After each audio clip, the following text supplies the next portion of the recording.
1000 నుంచి 1500 మంది పోలీసులు 5 కిలోమీటర్ల సర్కిల్ కోటి రూపాయల రివార్డున్న నక్సల్తో పాటు కేంద్ర కమిటీ సభ్యులు మావోయిస్టులకు కోలుకోలేని ఎదురుదెబ్బ. ఇది గరియాబంద్లో జరిగిన ఎన్కౌంటర్కు సంబంధించిన తాజా విశేషాలు. మావోయిస్టులకు వరుస ఎదురుదెబ్బలు తగిలాయి. ఛత్తీస్గఢ్ ఒరిస్సా సరిహద్దులో జరిగిన ఎన్కౌంటర్లో దాదాపు 1000 మంది పోలీసులతో భద్రతా బలగాల ఆపరేషన్ సక్సెస్ అయింది. మావోయిస్టుల మృతుల సంఖ్య 27కు పెరిగింది. మృతదేహాలను భద్రతా దళాలు స్వాధీనం చేసుకున్నాయి. మృతుల్లో మావోయిస్టు కీలక అగ్రనేతలున్నారు. చంద్రబాబుపై అలిపిరి దాడి ఘటనలో కీలక సూత్రధారైన చలపతి కూడా ఉన్నారు.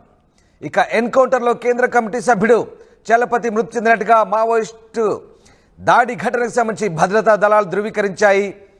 ఆయన చంద్రబాబుపై అలిపిరి దాడి ఘటనలో ప్రధాన సూత్రధారిగా ఉన్నారు. అతనిపై కోటి రూపాయల రివార్డు కూడా ఉంది.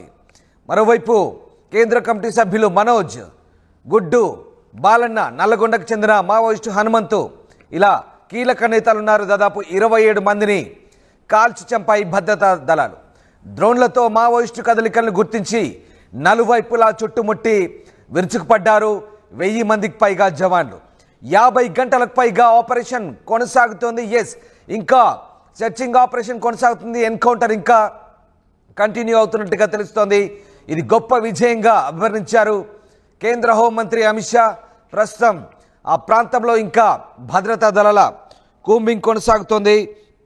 మావోయిస్టులకు ఇది భారీ ఎదురుదెబ్బని చెప్పాలి. గరియాబంద్ ఒరిస్సాలోని నౌపాడ జిల్లాల సరిహద్దులో కలారిఘాట్ అడవుల్లో 2 రోజులుగా జరుగుతున్న భారీ ఎన్కౌంటర్ సంబంధించిన విషయాలు ఇవి.